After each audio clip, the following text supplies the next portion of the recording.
성탄절 아침에 주의 말씀을 듣습니다. 요 설교가 끝나면 또 특별 찬양이 하나 있고 특별 월십이 또 하나 있는데 말씀을 잘 듣기 바랍니다. 거기에 집중하지 말고. 어제도 우리가 말씀을 좀 나누었는데요. 마태가 예수 그리스도의 탄생에 관해서 소개를 하는 데 있어서 아주 중요한 말씀 이사야 7장 14절을 인용하고 있습니다. 이렇게 되어 있죠. 23절이죠.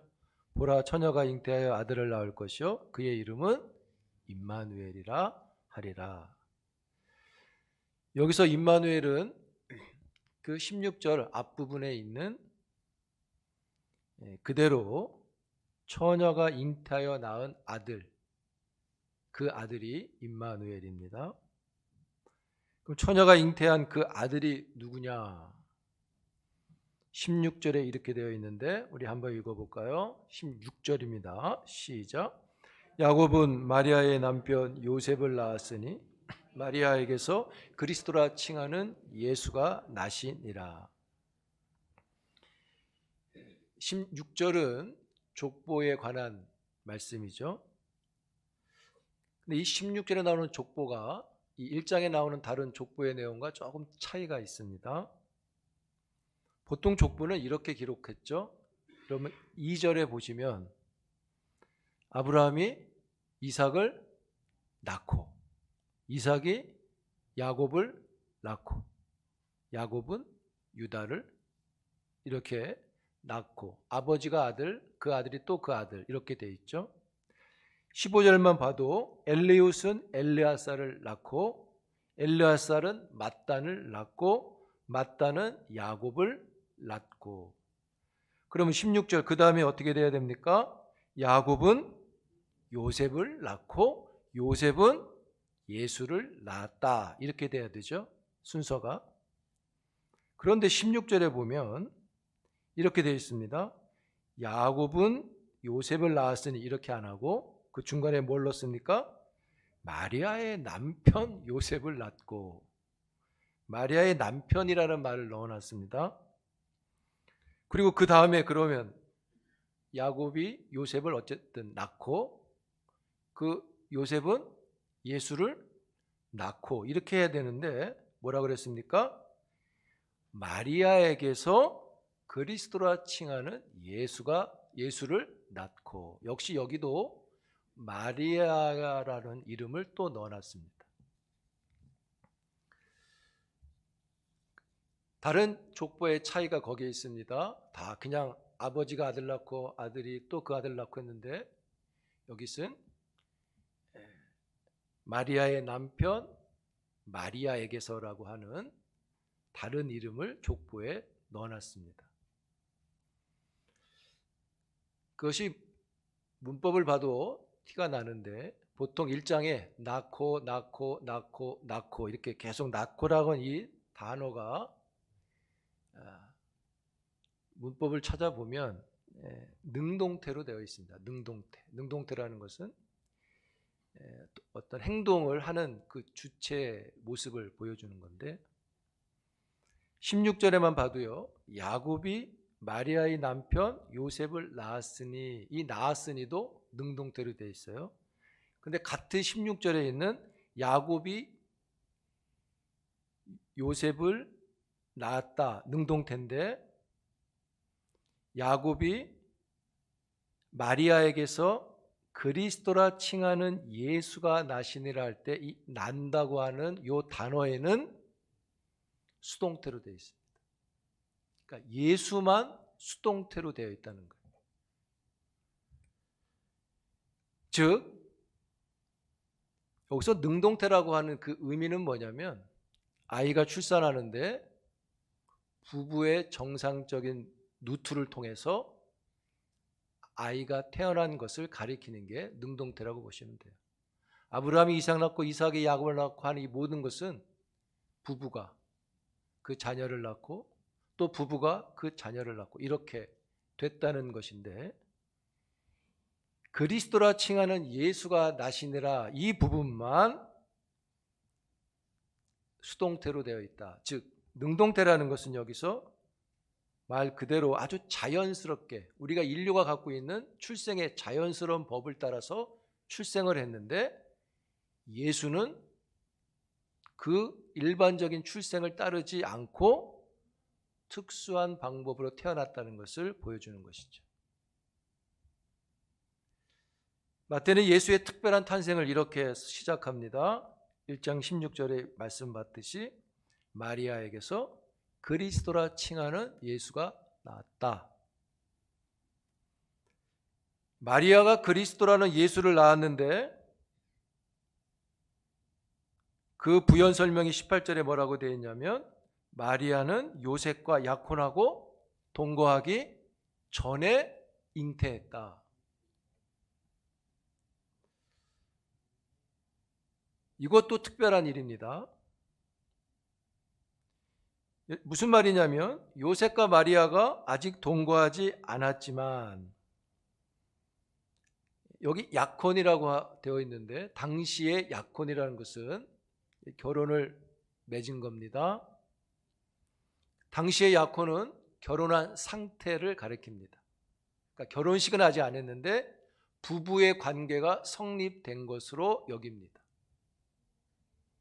그런데 약혼한 사람은 부부가 됐는데 아직은 동거는 하지 않는 상태를 약혼이라고 했어요.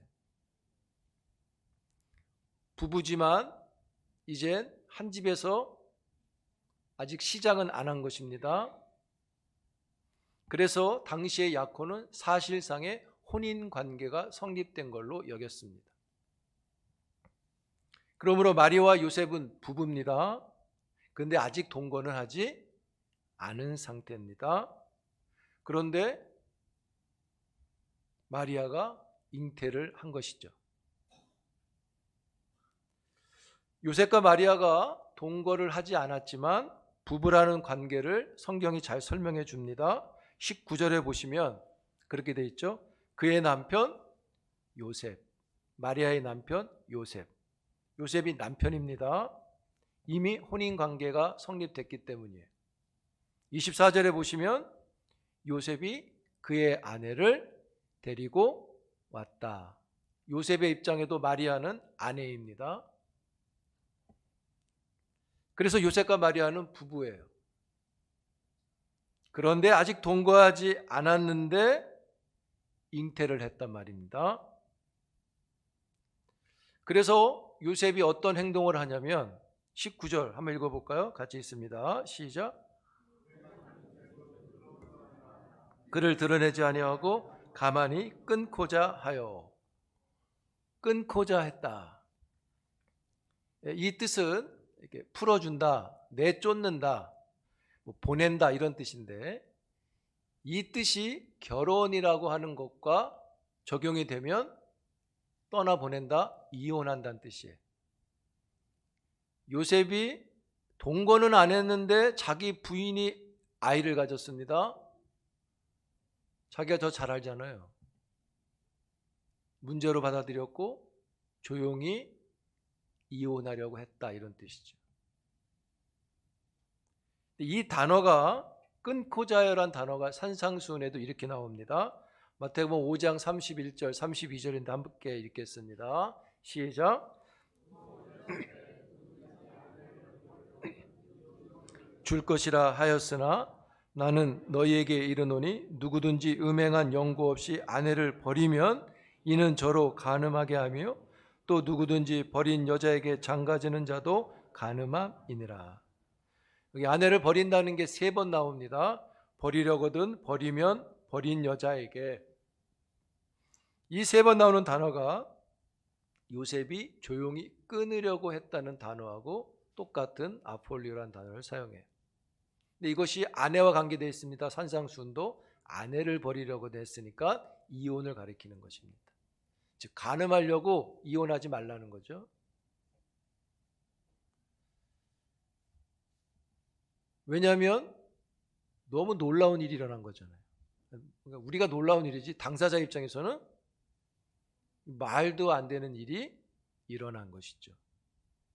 약혼을 해서 부부가 됐는데 아직 동거는 안 했는데 임신을 했습니다. 아이를 가졌습니다.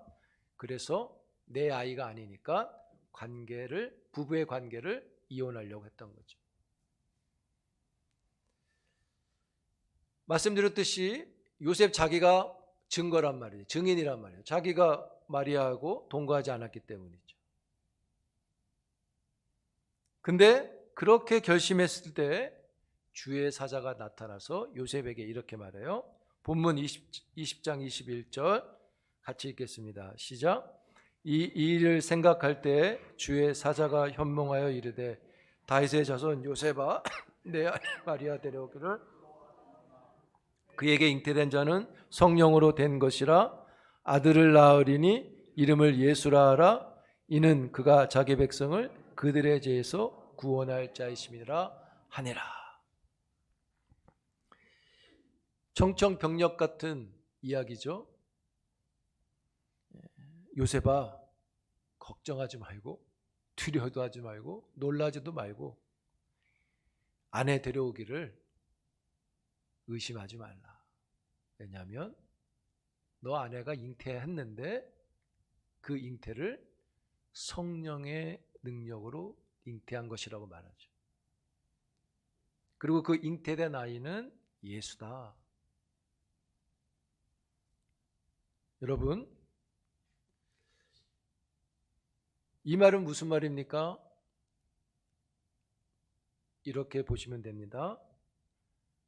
마리아가 잉태를 했는데 자연적인 잉태가 아니라 성령의 능력으로 잉태된 초월적인 잉태다라는 말을 하는 것이죠.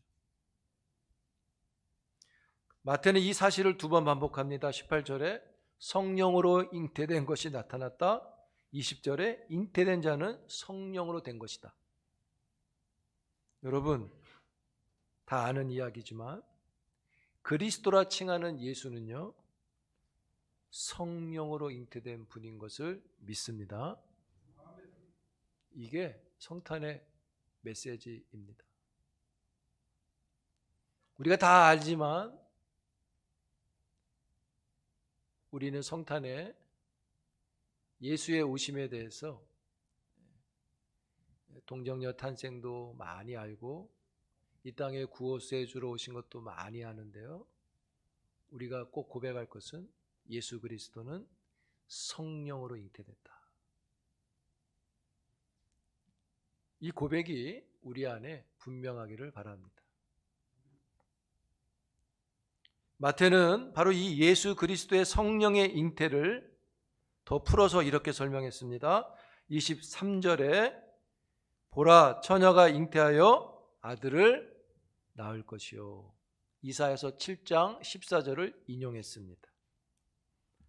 여러분 그냥 성령으로 잉태했다도 참 놀라울 일인데 처녀가 잉태했다. 말이 되나요? 처녀가 남자를 알지 못하는데 잉태할 수 없잖아요. 당시로서는 불가능한 거 아닙니까? 그럼에도 불구하고 분명히 얘기하는 겁니다. 보라, 처녀가 잉태하여 아들을 낳을 것이요.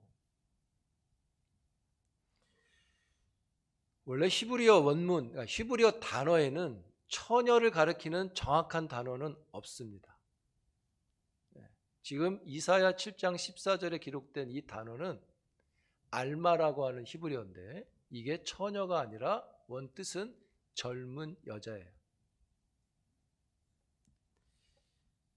여러분 젊은 여자가 꼭 처녀를 가리키는 건 아닙니다. 왜냐하면 결혼해서 자녀를 둔 젊은 여자도 있을 수 있기 때문이죠. 그런데 젊은 여자라는 단어가 처녀로 바뀌었어요. 왜 그렇게 됐냐면 히브리어 구약 성경을 사람들이 히브리어를 몰라서 읽지 못하니까 헬라어로 구약 성경을 번역했습니다. 그걸 뭐라 그러죠? 70인경 성경이라 그러죠. 그 70인경을 번역할 때 이 알마라고 하는 이사야 7장 14절에 나오는 이 젊은 여자를 헬라어로 바꿀 때 파데노스라고 하는 단어로 바꾸었습니다. 그 파데노스가 처녀입니다. 그래서 마태가 이 말씀을 기록할 때 구약을 인용했잖아요. 이 파데노스라고 하는 이 성경을 인용한 것으로 보여지는 것이죠. 그런데 뜻은 처녀가 더 좋습니다. 우리가 처녀 그러면 그 뜻을 다 알잖아요. 남자를 알지 못한 여자. 그 여자가 잉태를 한 것입니다. 한번 찾아보니까 우리 성경, 옛날 우리 성경에 있죠. 초대 우리나라 이제 초창기 성경 보니까 한문하고 막 혼용을 했을 때 이 부분을 아씨라고 번역한 것도 있고 여자도 있고 몇 가지 쫙 있더라고요. 이제 한문의 영향을 받아서 그런 것 같고 동정이라고도 번역한 것도 있고 동정이라는 것은 동정녀는 카톨릭이나 동방교회에서 쓰는 표현이라고 보시면 됩니다. 역시 처녀를 가리키는 겁니다. 물론 카톨릭에서는 이것을 성자 여자, 여자 성자, 복자를 가리키는 데 쓰기도 하지만 우리가 흔히 생각하는 그렇게 의미로 받으셔도 돼요. 천사의 말을 들은 요셉은 놀란 마음을 다스리게 되죠. 성령으로 잉태된 것이다. 성령으로 잉태된 것이다. 그런데 그 예수가 자기 백성을 구원할 예수다라는 이 말에 그의 마음을 다스리죠. 즉 요셉은 다 알고 있습니다. 자기가 동거하지 않았기 때문에. 그러나 마리아에 대한 마음과 그 마리아가 잉태한 그 아이가 하나님에 의해서 이 땅에 오는 하나님의 구원자임을 받아 있는 것이죠. 그래서 요셉은 이후로 끊으려 하는 마음이 아니라 그를 받으려고 하는 마음을 갖게 되죠. 그래서 그를 아내로 받고 예수를 자기의 아들로 받게 되는 것이죠. 마리아의 잉태는 요셉에게 혼란스러운 일이 아니라 은혜의 일이 되어졌습니다. 그 은혜의 일이 되게 한 중심이 뭐냐? 하나님에 대한 예언의 말씀에 대한 믿음이 있었다는 것이죠. 사랑하는 성도 여러분, 여러분들도 이 땅에 오신 예수 그리스도에 대한 성령으로 잉태하셔 구원자로 오신 그 예수님을 믿음으로 충만하기를 축복합니다. 그 사람이 놀라운 일에 참여하게 되는 것이죠. 아는 것으로만 그칠 게 아니라 아는 것은 어제 말씀의 반대라면 오늘은 더 믿어 필요한 것입니다. 근데 사실 마리아도 자기가 잉태한 걸 몰랐습니다. 마태복음에 나오지 않지만 누가복음에 보면 마리아가 몰라요. 천사 가브리엘이 나타나서 이야기를 해주어서 알게 됩니다. 누가복음 1장 31절입니다. 우리 함께 읽겠습니다. 시작. 보라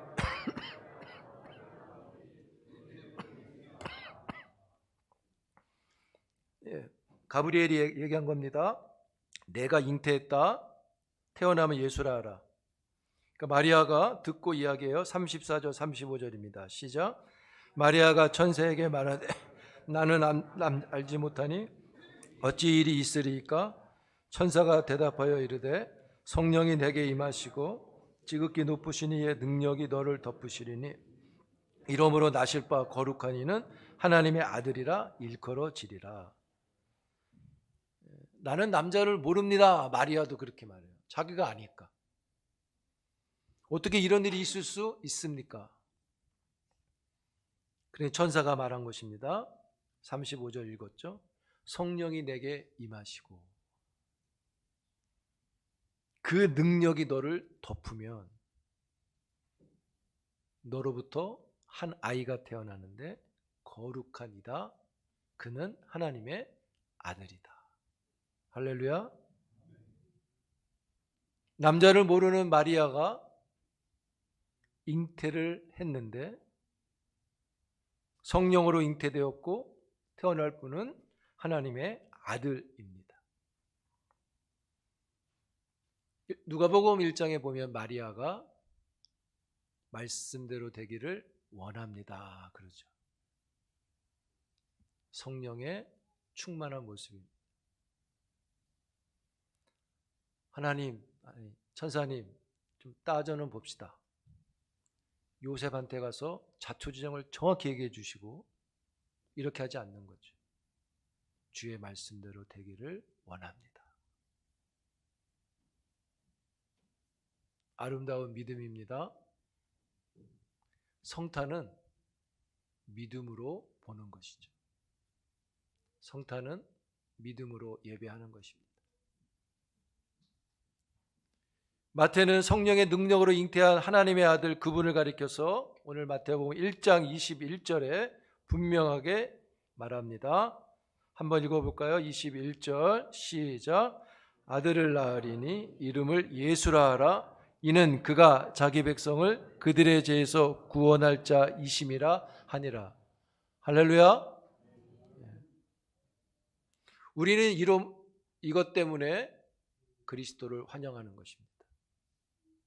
성령으로 처녀에게 잉태해서 오신 것이 다가 아니라 우리에게 가장 크게 적용되는 은혜는 뭡니까? 우리를 구원자로 오셨다는 것이죠. 할렐루야. 오셨는데 우리를 구원 안 하고 가시면 안 되잖아요. 여러분, 이게 마땅한 일이 아닙니다. 그분이 하신 일입니다. 이 일을 위해서 처녀에게도 잉태되신 것이고 사람의 몸도 입으신 것이고 이 땅에 오셔서 십자가에서도 죽으신 것이죠. 왜요? 자기 백성, 하나님이 기쁘셔서 선택한 자기 백성을 구원하러 오셨다는 것이죠.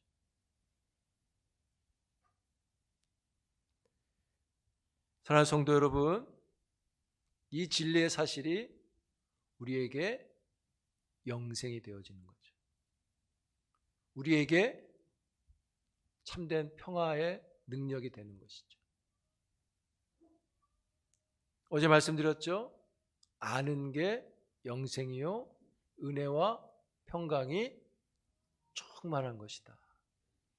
이 시간 여러분들이 알고 있는 성탄의 큰 뜻을 여러분들 심령 안에 은혜와 평강이 되기를 축복합니다.